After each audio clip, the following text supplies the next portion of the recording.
Hello everyone. तो आज के लेक्चर में हम पढ़ने वाले हैं रिसर्च एप्टीट्यूड के कुछ महत्वपूर्ण मोस्ट एक्सपेक्टेड क्वेश्चंस को। ठीक है, जो कि आपके जून नेट जेआरएफ 2026 के लिए रेलेवेंट रहने वाले हैं। ठीक है, आज की क्लास में हम 10 क्वेश्चंस को करेंगे और वो 10 क्वेश्चन आप देखेंगे तो लगेगा आपको कि हाँ, यहाँ से भी कई बार एग्जाम में आपके में क्वेश्चन ऑलरेडी बन चुका है। ठीक है,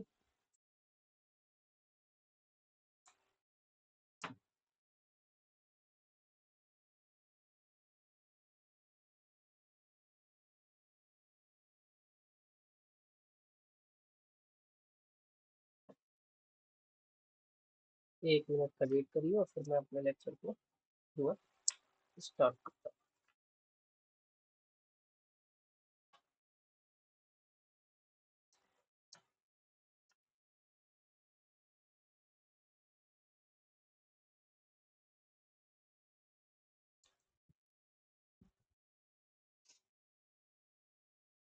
ठीक है, तो स्टार्ट करते हैं हम आज के लेक्चर को, जिसमें 10 क्वेश्चन हम करने वाले हैं। ये कुछ मेरे बारे में सूचना है जो कि आप यहाँ पर देख सकते हैं। ठीक है,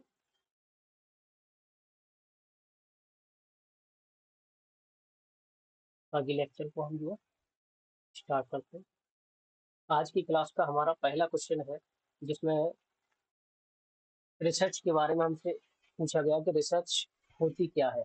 ठीक है, ऑप्शन नंबर ए है कि एक रिसर्च जो पर्पजलेस होती है, सिस्टमेटिक एक्टिविटी होती है, conducted for a non academic purpose. देखो, नॉन एकेडमिक पर्पज तो बिल्कुल इसका ऑप्शन नहीं हो सकता। क्यों? क्योंकि रिसर्च का मेन पर्पज ही हमारा एकेडमिक होता है। कहीं ना कहीं एकेडमिक पर्पज भी हमारा रहता है। Conducted to answer question about practical matters, ये भी हो सकता है। A random unplanned access of discovery, unplanned तो बिल्कुल नहीं होता है। अनप्लान्ड का मतलब क्या है कि हमने पहले से कोई प्लानिंग नहीं कर रखी थी। बट रिसर्च की हम बात करें तो रिसर्च के लिए प्रॉपर पहले से जो है प्लानिंग करी जाती है। ठीक है, तभी रिसर्च को आगे जाके कंडक्ट किया जाता है। तो रिसर्च का जो ऑप्शन नंबर ए और सी जिसमें कंफ्यूजन आपको हो सकता है, तो इसमें से बेस्ट ऑप्शन आपको जो है चूज करना है। तो हम कह सकते हैं कि एक रिसर्च हमारी पर्पजलेस होती है और उसके पीछे एक सिस्टमेटिक एक्टिविटी रहती है, यानी कि सिस्टमेटिक ढंग से वो रिसर्च जो है क्या करी जाती है, कंडक्ट करी जाती है, फिर डाटा कलेक्शन किया जाता है। ठीक है, तो इसका राइट आंसर हमारा ऑप्शन नंबर ए बनेगा। अगले क्वेश्चन की ओर आते हैं। क्वेश्चन है, हमसे पूछा गया है कि which of the following can be term as main objective of research, कि रिसर्च का जो मेन ऑब्जेक्टिव होता है वो क्या रहता है। ठीक है, उसके बारे में हमसे क्वेश्चन जो है यहाँ पर किया गया है। रिसर्च का जो मेन ऑब्जेक्ट होता है, इस अब देखो, हमको पहले एग्जाम में क्या करना है, ऑप्शन को देखना है कि ऑप्शन हमें कैसे दे रखे हैं। ठीक है, ऑप्शन हमें एक से ज्यादा दे रखे हैं तो कहीं ना कहीं हमें एक से ज्यादा ही ऑप्शन इसमें सेलेक्ट करने होंगे जो पॉजिटिव होंगे रिसर्च के ऑब्जेक्ट के बारे में। तो पहला ऑप्शन है कि to achieve research objective which can be generalize in many situations. बिल्कुल, यानी कि हमें रिसर्च में ऐसे ऑब्जेक्ट अचीव करने होते हैं जो कि हम काफी सारी सिचुएशन को उसको जनरलाइज कर सके। ठीक है, तो ये भी इसका ऑप्शन बनेगा हमारा ऑप्शन नंबर, यानी कि ए तो बिल्कुल आना चाहिए हमारे ऑप्शन में। ठीक है, उसके बाद to get valid reliable accurate. देखो, नाम पढ़ने से ही पता चल रहा है कि रिसर्च हमारी वैलिड रहनी चाहिए, रिलायबल होनी चाहिए और एक्यूरेट होना चाहिए। टाइमली और कंप्लीट इन्फॉर्मेशन भी उसमें होनी चाहिए, कुछ भी इन्फॉर्मेशन उसमें मिसिंग नहीं होनी चाहिए। ठीक है, उसके बाद अगला ऑप्शन है कि to solve the problem of society. बिल्कुल, हमें ऐसी रिसर्च कंडक्ट करनी है जो कि उसके पीछे का उद्देश्य हमारा सोसाइटी की प्रॉब्लम्स को सॉल्व आउट करना हो। और to gain familiarity with new phenomena, की एक रिसर्च जो है कहीं ना कहीं नई खोज की बात करती है। ठीक है, तो ये चारों ही ऑप्शन इसके राइट आंसर में बनेंगे। ठीक है, यानी कि ये चारों ही ऑप्शन रिसर्च के ऑब्जेक्टिव रहते हैं। अगला क्वेश्चन है कि ग्राउंडेड थ्योरी का मतलब क्या होता है। ग्राउंडेड थ्योरी में एक्सप्लेन की जाती है रिलेशनशिप अमंग्स कंसेप्ट, या फिर ये हाईली अब्स्ट्रैक्ट होती है, या फिर it is a broad explanation of phenomena in a discipline. ठीक है, तो इसका जो राइट आंसर होगा वो ऑप्शन नंबर सी बनेगा। क्यों? क्योंकि ग्राउंडेड थ्योरी में कहीं ना कहीं हम ब्रॉड एक्सप्लेनेशन की बात करते हैं। देखो, कीवर्ड ही आपको याद रखने एग्जाम के लिए। ठीक है, इसमें लिखा हुआ ब्रॉड एक्सप्लेनेशन, तो ग्राउंडेड थ्योरी कहीं ना कहीं ब्रॉड एक्सप्लेनेशन के लिए प्रयोग करी जाती है, जो कि एक फिनोमेना के डिसिप्लिन में अप्लाई करी जा रही है।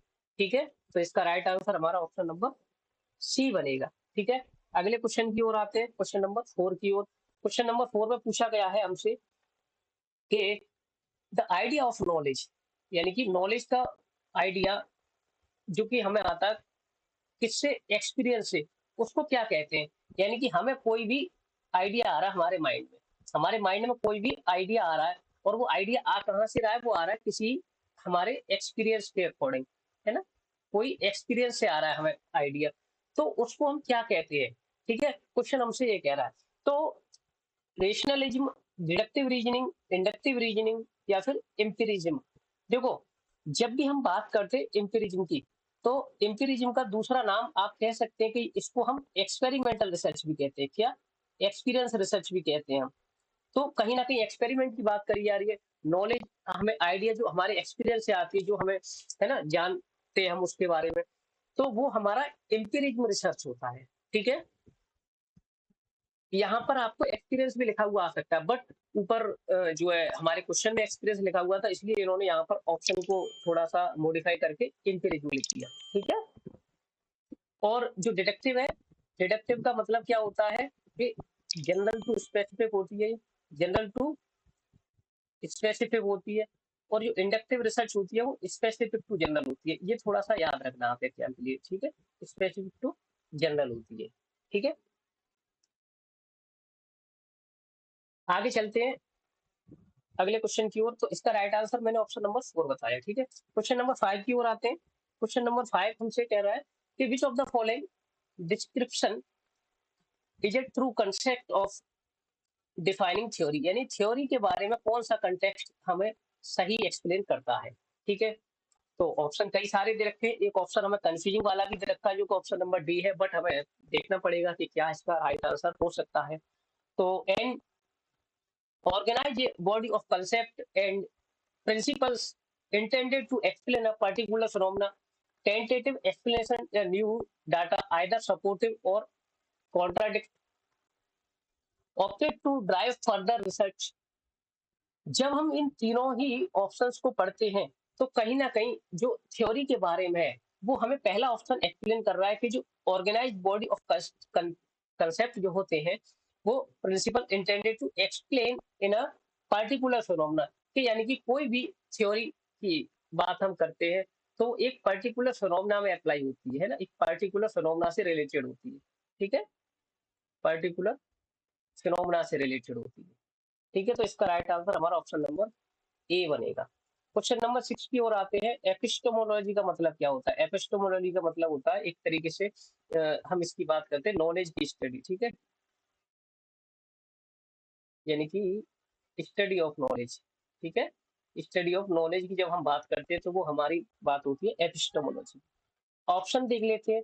Term specifically used in social science, branch of philosophy, acceptable level of knowledge in a field of study, data collection techniques. ठीक है, तो मैंने आपको पहले ही बताया कि ये किस चीज के बारे में बात करता है एपिस्टेमोलॉजी, लेवल ऑफ नॉलेज, यानी कि नॉलेज की स्टडी के बारे में बात करता है। ठीक है, तो ये कीवर्ड आप याद रखना। ठीक है, ऑप्शन नंबर सी। अगले क्वेश्चन की ओर आते हैं। विच of the following is a function of theory, theory का फंक्शन कौन सा है, इसमें से हमसे क्वेश्चन करा गया है। ठीक है, बात करें आगे ऑप्शंस की, तो integrating and summarising current knowledge, explaining phenomena, predicting phenomena, या फिर ऑल ऑफ द अबव। एक ऑप्शन अब हमें यहाँ पर आगे दिखाई दे रहा है कि कहीं ना कहीं ये तीनों ही ऑप्शन हमारे थ्योरी के बारे में अच्छे से बता रहे हैं, यानी थ्योरी के फंक्शंस है कि यहाँ पर हम इंटीग्रेटिंग करते हैं अपनी जो नॉलेज होती है हमारे पास, समराइज करते हैं उसको, करंट नॉलेज जो हमारी होती है, कहीं ना कहीं हम एक्सप्लेन करना चाहते हैं जो फिनोमिना, जो चीजें घट चुकी होती हैं, है ना, न्यू एक्सपीरियंस के बारे में जानना चाहते हैं, प्रेडिक्ट करते हैं हम यहाँ पर कोई भी फिनोमिना को, तो कहीं ना कहीं इसका राइट आंसर हमारा ऑप्शन नंबर 4 बनेगा, है ना। ये तीनों ही जो है इसके फीचर होते हैं। क्वेश्चन नंबर 8 की ओर आते हैं। तो ए scientific approach in social science, social science research की साइंटिफिक अप्रोच जो होती है हमारी, वो उसमें कौन कौन सी चीजों को इंक्लूड किया जाता है। ठीक है, क्वेश्चन हमसे ये कह रहा है। तो जब हम बात करते हैं metaphysical element, typical value, factor of covariance, time order, या फिर पॉसिबिलिटी ऑफ थियोराइजेशन। ठीक है, तो सोशल साइंस के लिए आप याद रख सकते हैं कि कौन कौन सी चीजों को इसमें इंक्लूड करा जाता है, जो कि सी डी इसका ई राइट आंसर होगा, यानी factor of covariance, time order और पॉसिबिलिटी ऑफ थियोराइजेशन। ठीक है, जो है टिपिकल वैल्यू की इसमें बात नहीं करी जाएगी, क्योंकि सोशल साइंस की बात हो रही है, तो कहीं ना कहीं ये ऑप्शन हमारा मैथमेटिकल से रिलेट कर रहा है और मेटाफिजिकल भी इसमें नहीं आएगा। ठीक है, तो ये सी डी ई इसके ऑप्शन में रहेंगे। अगले क्वेश्चन की ओर आते हैं, क्वेश्चन नंबर 9 में, जहां पर हमें 3 रिसर्च के कुछ पॉइंट दे रखे हैं और उनके बारे में एक्सप्लेनेशन दे रखा है और हमें बताना है कि कौन सी डेफिनेशन इसमें से सही है। ठीक है, कौन सी डेफिनेशन इसमें से सही एक्सप्लेन कर रही है अपने आप को। ठीक है, तो अगर हम बात करें साइंटिज्म की, तो कहीं ना कहीं ये साइंटिफिक की बात कर रहा है ना, साइंटिफिक रिसर्च की बात कर रहा है। और साइंटिफिक रिसर्च हमारी कैसी होती है? साइंटिफिक रिसर्च होती है हमारी क्वांटिटेटिव। ठीक है, क्वांटिटेटिव रिसर्च होती है, जिसको हम क्या कहते हैं? पॉजिटिविज्म रिसर्च भी कहते हैं। ठीक है, पॉजिटिविज्म रिसर्च भी कहते हैं, याद रखना है इसको। ठीक है, ये इसी को हम जो है ऑब्जेक्टिव भी कहते हैं, ऑब्जेक्टिव रिसर्च। ठीक है, इसको हम ऑब्जेक्टिव भी कहते हैं। तो science is qualitative, distinct from and superior to all other area of human learning, यानी कि साइंटिस्ट की बात करी जा रही है यहाँ पर हमसे, है ना। तो कहीं ना कहीं ये ऑप्शन हमारा करेक्ट बनेगा, क्योंकि साइंटिज्म में हमारी क्वालिटेटिव डिस्टिंक्ट आती है, यानी कि साइंस की बात नहीं कर रहा, ये साइंटिफिक की बात नहीं कर रहा, ये साइंटिज्म कंसेप्ट की बात कर रहा है, जहां पर क्वालिटेटिव डिस्टिंक्ट की बात करी जाती है from superior to all area of humans learning, यानी कि ह्यूमंस की लर्निंग की बात करी जाती है। ठीक है, अगले ऑप्शन की ओर आए तो मेथडोलॉजिकल जो होती है distinction, superiority and position of method in science is traceable to its method common to all science irrespective of subjective matter. देखो यहाँ से गलत हो गया ये, है ना। ये मेथडोलॉजिकल जो होती है वो कहीं ना कहीं हमारी सब्जेक्टिव मैटर के लिए ही होती है, बट यहाँ पर क्या कह रहा है? In respective of subject matter, यानी सब्जेक्ट मैटर की ये बात नहीं कर रहा है, तो इसलिए ये तो गलत हो जाएगा।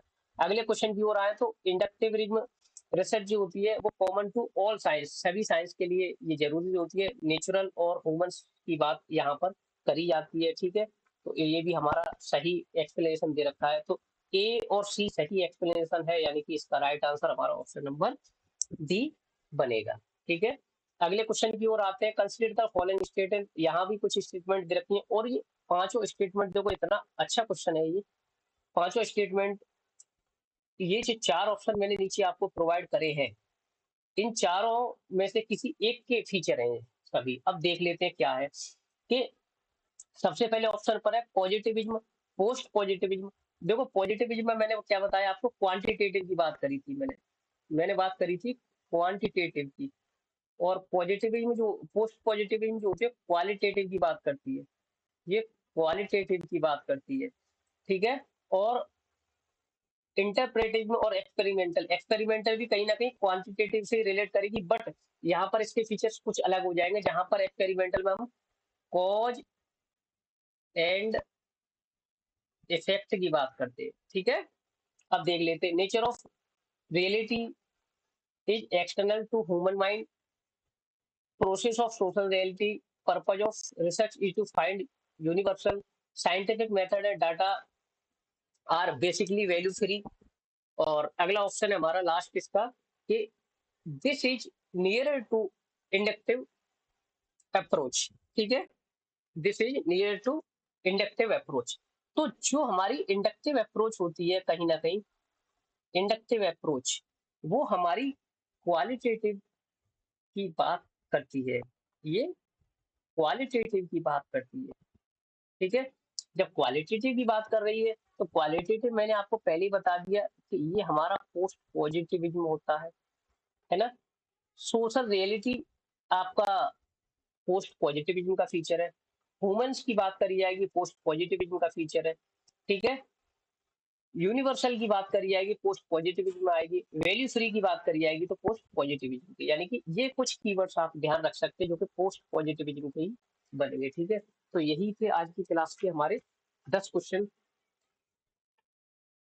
इसका अगला पार्ट आपको जल्दी ही देखने के लिए मिलेगा। ठीक है, थैंक यू सो मच।